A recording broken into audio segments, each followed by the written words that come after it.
are you, man? I am Venom. I'm just kidding. It's Dr. Michael Morbius at your service. Well, well, well. After delay, we finally have arrived at the movie theater to watch Morbius. Biochemist Michael Morbius tries to cure himself of a rare blood disease, but when his experiment goes wrong, he inadvertently infects himself with the form of vampirism instead. Jared Leto is back on the big screen. This movie is not that good. This movie is all over the place when it comes to pacing. Characters are unneeded, as we see with the Tyrese Gibson character and his partner in the film. They're cops trying to figure out what's going on with a lot of dead bodies popping up in the area. They even reference it to Venom to say it's similar to the Venom cases. So Venom exists in this world, of course. And in a basic sense, this movie is just Morbius trying to cure him and his friend of a deadly sickness that they have. The opening of this movie seems really out of place from the trailers, where you see Morbius standing at the cave with his hand out. In my imagination, I thought that was going to be, 20 minutes in. Morbius is leading up, figuring out how to cure himself, leading up to that moment to where he probably gets bit by a bat there and it changes him. But no, that's just the first couple of seconds of the movie. He does that, and I guess they just capture bats to take them back to his lab. And I mean, it just felt lackluster. It didn't just happened. I don't know, it was just weird to me because it felt like a bigger moment in the trailers, and then in the movie it was nothing. This movie feels very chopped up, all over the place, as if somebody found the footage on a hard drive and just put it all together as best as they could. There's scenes in this movie where characters are speaking, and you can tell that the dub audio is not matching what they're saying with their lips. It just was weird to me. It took me out of it in the moment. Yeah, it really just feels like there's a lot of scenes missing. There's a scene where Jared Leto's best friend in the movie, Milo, his name is Milo, he steals a vial that turns you into a vampire, the cure for their disease. He steals it, but we don't see him steal it. He doesn't even go near it, but he just steals it. And I feel like there's footage in there just taken out to where we could have tried to catch it and give us some context to the scene, but he just takes it, and all of a sudden, the next time we see him, he's a vampire. We don't even see the scene. We don't see him take it to somebody to get it injected into him. How does he know how to inject it into himself? Morbius had to hook up all these wires to his body and then have somebody else put it into like his spine in the back of his body.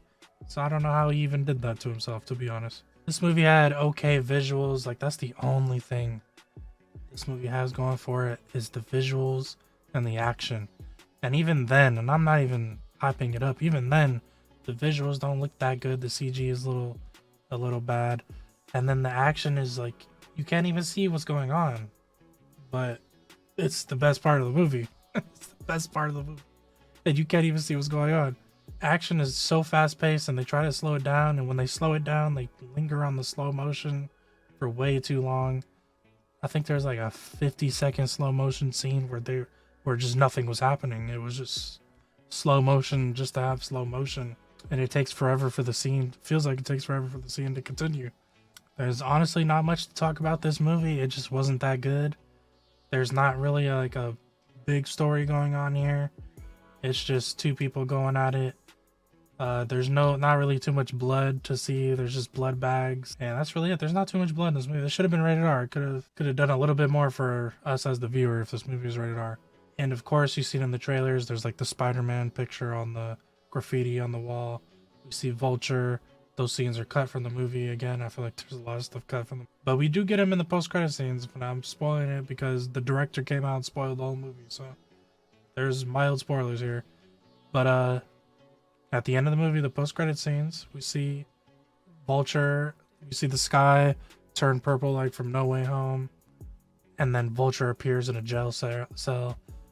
He doesn't, it seems like his body has changed too. He's looking in the mirror. He doesn't recognize, or he's like confused why he looks a certain way, why he's dressed a certain way. They let him out of jail because he doesn't exist. They just leave it at that. You're like, oh, you don't exist, so you don't need to be in jail. And they just send him on his way as if it's normal, I guess. It's weird. And then he builds a suit, a Vulture suit, finds Morbius and asks Morbius to team up with him to take on Spider-Man, basically. And throughout this whole movie, Morbius is like a good guy. He doesn't want to hurt people. He doesn't want to kill people. You see him doing good deeds as the vampire. He's helping out citizens and doing the right thing. He stops his best friend that's murdering several people in the town. Morbius seems to be completely down with going against Spider-Man, which again, I don't even know how Spider-Man's in this universe, but apparently the director said there is a Spider-Man in this universe. Don't know who that is. And yeah, man, I don't know. There's a lot of random stuff in here. His love interest is, I think you could call her his girlfriend, becomes a vampire. It's like a split-second scene. Her eyes open up and turn red. They don't focus on that. Morbius doesn't go back to her. We don't see her in the post-credit scene. I don't know what's happening there. If she'll be in the next. Don't make another one. I don't know how we're gonna see Morbius again, but don't make another Morbius. And yeah, this movie, I'll just give it a F. Give this movie a F. I didn't really like it. It's better than Venom Let There Be Carnage, I'll tell you that. Venom Let There Be Carnage is completely unwatchable. I physically cannot watch that movie, so. And I could watch this, I guess, so. It's better than Let There Be Carnage. But this movie is an F for me. That's about all I got energy-wise to give this movie in this review. It is what it is. Let me know what y'all thought in the comments down below. I'm just a guy with a camera and a mic, and I'm out.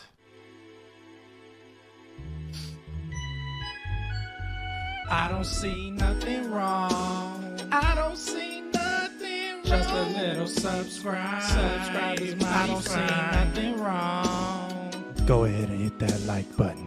Oh, You know I like that. now you better hit subscribe. Oh, bitch, you gonna die.